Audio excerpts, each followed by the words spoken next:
welcome to our first set of virtual open events. So you're here for the Computing and IT session today.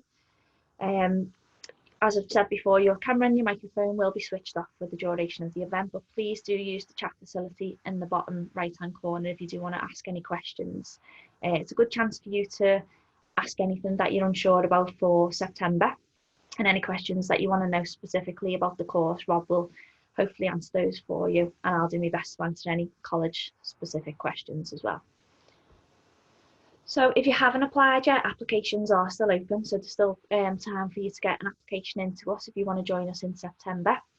If you have applied and you've not had an interview yet, course tutors are making calls over this week, so you should receive a call. So make sure we've got your correct mobile number, and if you have got a voicemail, make sure you do have that set up just so we can leave you a message as staff are working from home. So although you might have already decided on what course to do for September, I just wanted to quickly highlight the other courses that we have on offer at the college. So as you can see, we have a wide variety of course offerings. If for any reason you're unsure about your course and you want to be signposted to another area, or if you need some careers advice and guidance, please do get in touch and let us know, and we can arrange that for you. So apprenticeships is another option with college. You do need an employer linked to your training for an apprenticeship, and you will need to get your GCSEs in English, maths, and in some areas in your science as well. Possibly for computing and IT, I'm guessing you may need a computing and IT related GCSE too. But just to give you a quick overview, so with an apprenticeship you will be in work, so with your employer 4 days a week, and then in college 1 day a week for your training. So you'll be working a minimum of 30 hours a week. You do get paid for an apprenticeship, and at the moment that wage is £4.15 an hour as a minimum. So as a college, we do work with employers, and we do get live vacancies that come through quite often. I know in this current climate, it's a little bit different, as a lot of people are working from home. Not many employers are taking on at the moment, but hopefully that'll change in the future.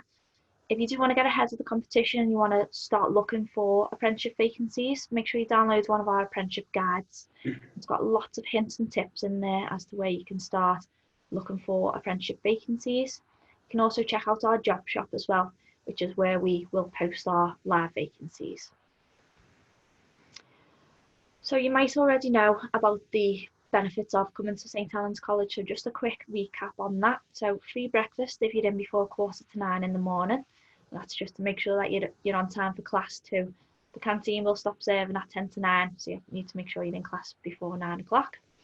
You're also entitled to free travel, so whether that's one of our free college buses, or if you're on an Arriva bus route, then we will give you an Arriva bus pass to get into us. You'll also receive free Microsoft Office 365, and that's for you to download onto your laptops or computers at home, and that's to help you with your coursework and your projects that you might get from your full-time course. Student discount, so that's a given really. Once you join college, you will become a member of the National Union of Students. You can apply for an NUS card to receive discounts. And then depending on your own individual financial circumstances, you could be entitled to bursaries to help with things like free college lunch and assistance for buying equipment or for trips and uniforms and things like that. So more details on that will be given to you on enrolment around your bursary if that's what you're interested in.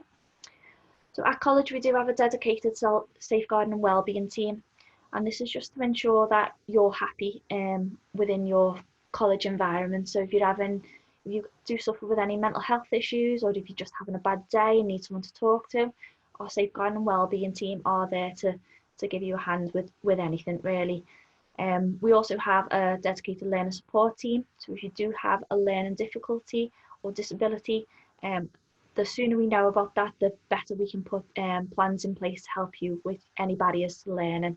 So anything from like dyslexia to any disability or difficulty really. So we've got dedicated teams to help you with those. And then just a final note just before I pass over to Rob, make sure you are following us on social media. So this is where we are posting most of our updates as well as via email. So if you want to keep up to date with the latest goings on at college, make sure you are following us on social media. If you've got any questions about your application to college, make sure you drop us an email. Take a note of that email address at the bottom. So it's admissions@sthelens.ac.uk, and we'll try and answer those questions as best we can. Okay, so I'm going to stop sharing my screen now. And we've got a couple more people who've popped in since I've been presenting. So just so you guys know, your webcam and your audio will be switched off so no one can see you. You can just see us. Use the chat facility at the bottom if you have got any questions, and we'll do our best to answer those as we go. So I'll pass over to you, Rob, if that's okay, and I'll just mute myself and pop in the background. Right, great stuff. Thanks, Lisa. Okay, good morning, everyone. My name's Rob Barker, and I've been a member of staff here in college for the last 31 years or so. So I'm pretty well versed in how things go in college. Started out working in a different department, but for the last 20 years or so, I've been working in the computing department as a lecturer. So I've got a presentation this morning for you, which outlines our curriculum offering, progression opportunities, those kind of things. And hopefully, probably, it'll answer all of the questions that you've got. If not, then, as Lisa says, use the chat facility and we'll answer your questions that way. So I've got a set of slides. Let me just share those. Just to outline, there's sort of 4 themes to this presentation. Why choose computing? What sorts of career options have you got? How long do you need to study for? And progression opportunities, what about university, etc. To begin with, reasons for entering computing. There's lots. I'm not going to bore you with loads of them. I've just picked 4, which I think are quite sort of important, really. First one being, you're not limited to working within the industry, as it says. There's lots of other sectors: healthcare, finance, retail, motor trade, construction industry, hospitality, everywhere. They all employ IT professionals to run their IT infrastructure, etc. So the good thing is, you get some experience from other backgrounds as well. It's not just purely kind of IT stuff. It's also not just for techie, nerdy kinds of people as well.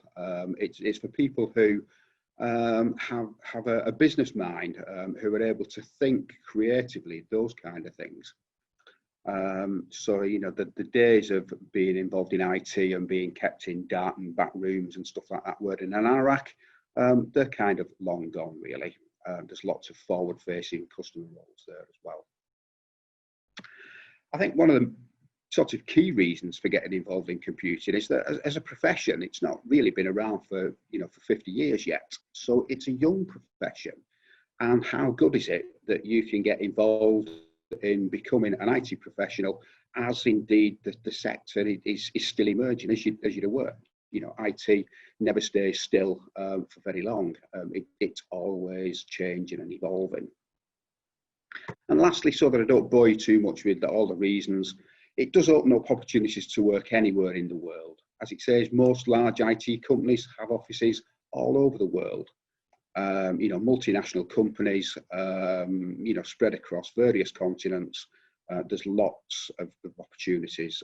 At the end of the day, if you work out how computer systems work, they work the same in every country around the world. It's just a spoken language that's different. So it's kind of quite good in that respect. In terms of career options, well, there's lots. This isn't an exhaustible list, but there's lots of roles there in technical support. There's government-backed research that suggests that there's something like 32 million people employed in the UK. And of those 32 million people, 27 million people apparently regularly use IT for all or part of their role. And what that really means is there's 27 million people trying to break things. And you as tech support, you've got to fix those kind of things. Web development, it goes without saying, the way the web's developing, it requires lots and lots of people to service the whole web development industry. We've got network management. Businesses these days can't survive without their networks. You know, when the network's down, business doesn't happen. You've got software engineers that work with business analysts to develop bespoke software packages as a result of business analysts looking at how business systems work, trying to streamline them, make them more efficient, and then software helps to deliver those efficiency gains. We've obviously got games development. The UK has a relatively small games industry, but it's probably one of the only areas where there isn't a major skills shortage in the UK. And probably arguably the biggest growth sector of all in the IT sector is indeed security. You know, with all of the exploits, all of the hacking that goes on around there. But as I say, it's not an exhaustible list. You know, you can get some more ideas there from the big ambition and other reasons, of course, to do IT. So that brings us on to our current sort of curriculum offering for the year. The important thing here is to note that at St Helens College, there's a place for everyone to do IT, you know, at a level that's appropriate for them. The only determining factor is what exam results you come out of school with. And the only reason that they matter is that they determine which particular level you enter our academic offering in. We've got a level 2 offering down there at the bottom, which is the BTEC level 2 diploma in IT.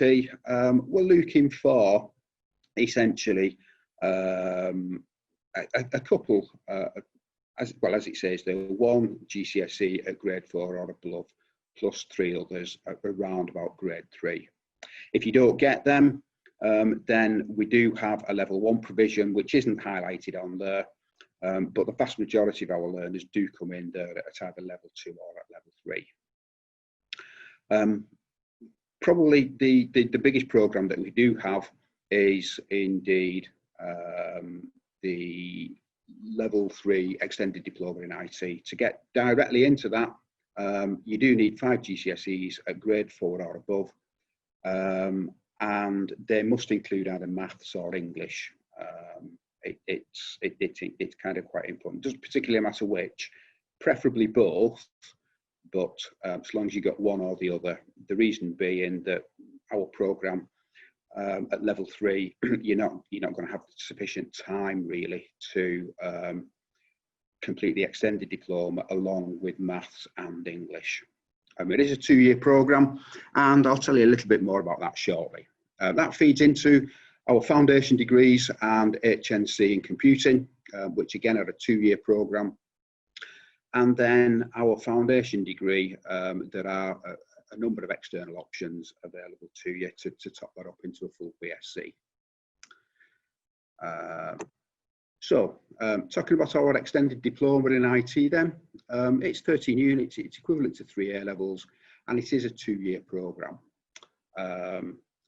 The result that you get is entirely dependent upon the effort that you put in there. It's a pass, merit, distinction star kind of grade. And as I say, it is directly, the grade that you get is directly relevant to the effort that you put in. Just to give you a bit of background about it, there are a number of mandatory units indicated on screen there. And you'll see that there's 4 units which are starred, and they are externally assessed units. We've got IT systems, which is a 2-hour exam, 2-hour written exam, runs a couple of times a year. And that basically, as it says, covers how IT systems are used, what are they used for, what consists, what's an IT system consist of, those kind of things. We've got creating systems to manage information, which is a database unit, which is kind of quite extensive. You get a scenario, and you've got to create a bespoke kind of database to produce a solution for that. IT service delivery is about quite literally how IT services are delivered. I guess it does what it says on the tin, really. And then you've got cybersecurity and incident management, which looks at various threats, how they operate, how they work, how you can mitigate those threats, and how you can protect systems against those. We've also got a number of mandatory units there which aren't externally assessed. We've got IT project management. It's a vital skill really within the IT sector. Using social media in business, again, it is kind of crucial. Businesses have obviously discovered how vitally important social media is to their business. And indeed, no IT course would be complete without a mandatory programming unit in there as well, where we use Python, a programming language called Python. Again, you get scenarios, and you've got to produce pieces of work which effectively create a solution. There are a number of optional units. Website development, again, it's a good unit. It's a fun kind of unit, and obviously important because there's lots of jobs there. We've got IT technical support, we've got enterprise in IT, and we've got the Internet of Things, which looks at the massively growing sector of how the Internet of Things works, how the world is becoming an increasingly small place and an increasingly more joined up world as well. We do have the level 2 diploma, and the idea here is clearly if you don't leave school with what the government expects you to leave school with, which is 5 GCSEs at grade 4 or above, you get the opportunity to consolidate your education and complete the level 2 diploma. It's a 1-year course. The intention is for you to then progress on to the level 3 program. There's 8 units in there, and again, a number of mandatory units. We've got 2 external exams. However, these exams are actually online exams. We can schedule them whenever we like, and you get pretty much as many opportunities as you need to get through those exams. And again, alongside those, you do build up a digital portfolio as well. And again, to sort of keep in line with everything else, we deliver various flavors of IT, the software development, the website development, spreadsheet and database work, and indeed multimedia products. The idea is to give you as many different sorts of flavors of IT so that you can figure out, what really makes you tick and which way you'd like to progress educationally from level 3 onwards.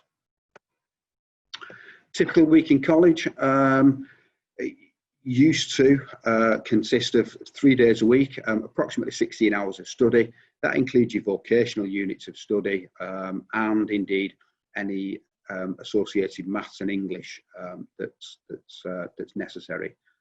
Don't forget, if you don't leave school with maths and English to continue into further education, it's a mandatory requirement that you continue to study your maths and English until you get your level 4s. There's some tutorials in there, along with the potential for a week's work experience. And also, because we are a Microsoft Academy, there's an opportunity there as well for you to sit some Microsoft Office specialist and expert qualifications, so that you get some nice, glossy, shiny Microsoft certificates, which employers know and love. There is, of course, Microsoft MTA qualifications, which are things like networking fundamentals, security fundamentals, server admin, those kind of qualifications. Again, they're the kind of things that employers know that if you've been through the Microsoft system and you've got those exams, you've worked hard. And how good is it to actually demonstrate that you've done that as an optional extra, as it were, when you come to college.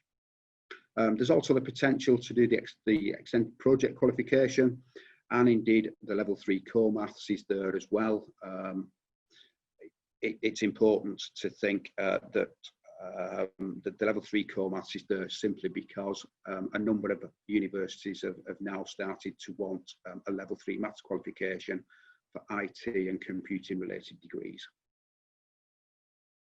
In terms of expectations, well, we expect you to attend regularly, and attendance is key. If you're not here, you're not learning, and clearly it's going to affect your end result. There's plenty of coursework. There are deadlines. We expect you to meet the deadlines, and there are sort of penalties, as it were, for not hitting those deadlines in terms of the maximum grades that you can achieve. There are exams. In the level 3, there are those 4 mandatory exams. They are hard. As I said before, the Unit 1 exam is a 2-hour written exam. However, the security exam, cyber security exam, is a 9-hour external assessment. You don't have to sit it all in one go, obviously. There are a number of sessions to get you through the particular tasks there. The other ones are also an 11-hour assessment as well. For the optional units and the units that aren't externally assessed, there's a number of assignments there. Tend to have 2, sometimes 3 assignments, and each assignment, has a pass, merit, and distinction tasks in there.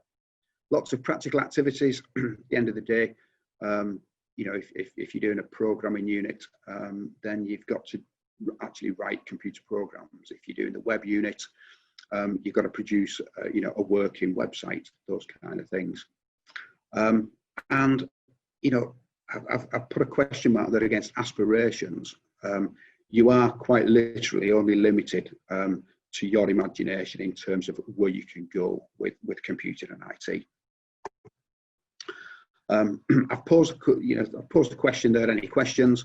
I think Lisa's going to run that through sort of chat, and we can answer those kind of questions if you still have any. And indeed, there are a few contact numbers there on slides as well. Given that this is being recorded, it's going to be available on the website. So clearly, you've got some direct dial numbers there when we do return to college. So I'm going to hand back over to Lisa. Have we got any chat at all, Lisa? Not at the moment.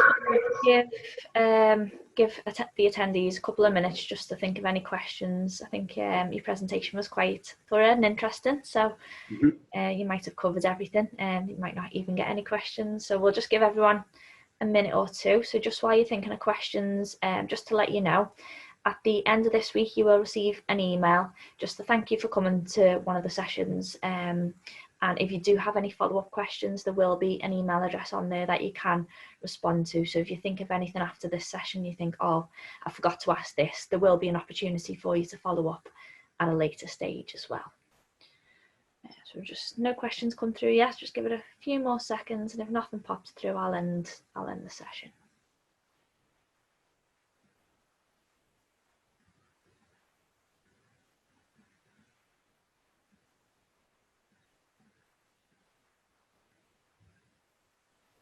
Looks like you've got a set of quiet students for September then, Rob. It's quite often when we run this kind of presentation for interviews and stuff, it answers an awful lot of the questions that students have about the place and what it's like and what we do and that kind of thing. Yeah. And it just allows us then on the one-to-one sessions to just talk about individuals and how they're doing. Yeah, no, it was good. Okay, it doesn't look like you're getting any questions, so I'll end the session there. So thank you everyone for attending today. Thanks, Rob, and we'll hopefully see you all soon at enrolment. Okay, great. Thanks, Lisa. Thanks, everyone. Bye.